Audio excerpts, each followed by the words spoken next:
earlier this morning.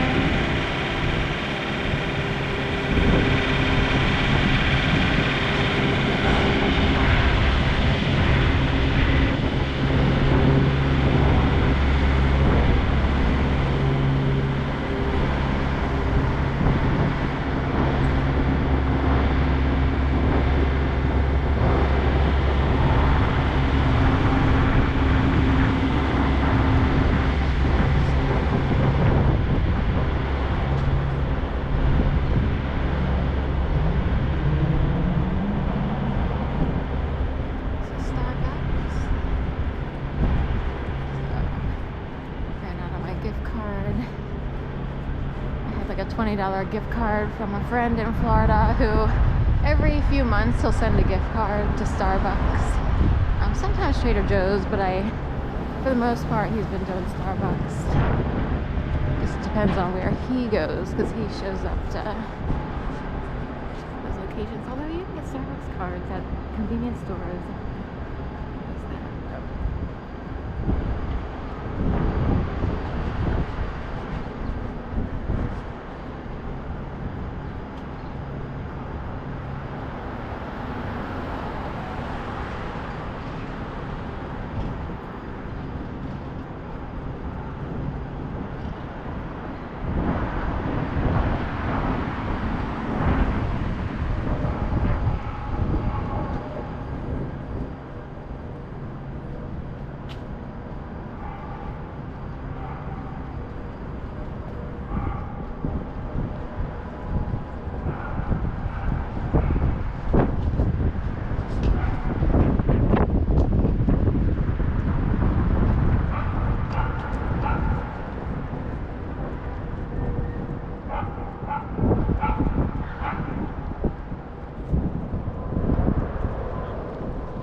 You go on YouTube and there's a plethora or just a huge world population of people who carry around cameras, or they have them on their dashboard in their cars.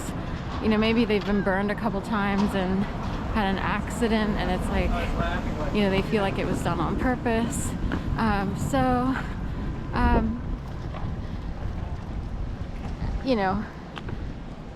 people, many years ago, people started using surveillance cameras either on their homes, their cars, and, since the YouTube era, even just walking around.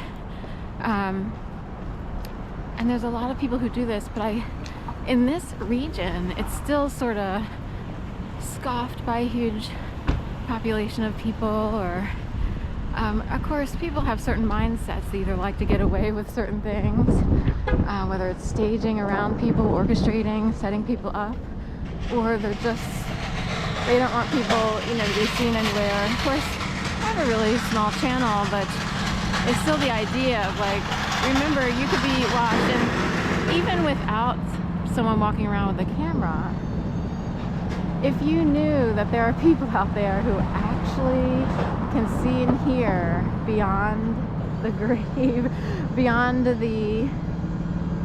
what's considered normal, that would be a smaller population of very specific, I guess, elite people. But they can't tap into everyone, but they can. They don't even need a camera. They can see and hear without it. So that would be enough of a deterrent, right, to engage in certain activities, hopefully. I totally get some things, I totally get it. People learn how to cope with life through, medicating themselves or what have you.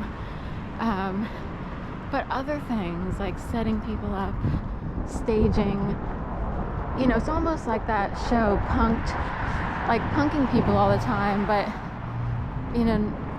to have victims that are totally unaware that they're being set up, and they would be considered victims, Um, I don't really understand the mentality or why people get off on that. It would be incredibly immature.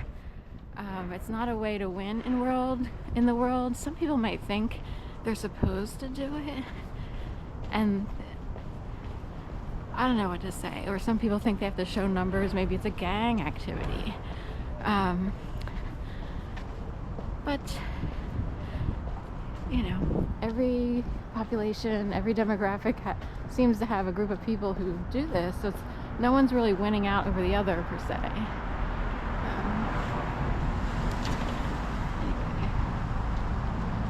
we'll head on this way. I'm heading west, and making my grocery run. So it becomes, every other day I run to the grocery store. I carry my groceries on me, so I have a backpack it's a dry bag. It's fairly large, but I can only carry so much. Like, I picked up 4 1.5 liter bottles last night from Trader Joe's, along with some cauliflower and yogurt. And then I don't like to hang out in Trader Joe's too long because of what I was just talking about: staging, stalking, swarming, orchestration. So when I go to Trader Joe's, I am in and out, girlfriend, big time. We make a beeline for exactly what we need. We don't linger, because going shopping can be a rapey experience, especially in the city. I know it happens everywhere. I lived in Gainesville, Florida for a while, and interestingly, you have very different groups doing the same thing, and I find that fascinating. In Gainesville, they had a special lurker, stalkerish group that's they kind of act like they're au naturel, like they have long silver hair. They would almost seem like they're cultish, and they will just hang out. Like, I don't know if they know popular. I don't know if they would know what you might purchase or where you're headed. Like, if they were to pick up on patterned behavior, say they have a relative who works at a store, and it's like, oh, here comes the girl who always goes to yogurt, but they are so annoying. It is ridiculous. And in fact, I had an issue in Gainesville, Florida, where when someone actually waited it was odd in the store. So I kind of pretended that I was looking for other items. Is that sad that you have to do that? Because this person and a few others, like as if they're part of the same family or cult, were waiting and lurking. And it's weird because you're like, I have no idea who these people are or why they're doing it. So I get out to the parking lot, and the woman is standing on a little median. This is in Gainesville, Florida. My mom's old car, 1996 Ford Escort LS, looked like Cheech and Chong. That's because she didn't have enough money to upgrade, and she had a real life. Anyway, she's standing in one of those sections with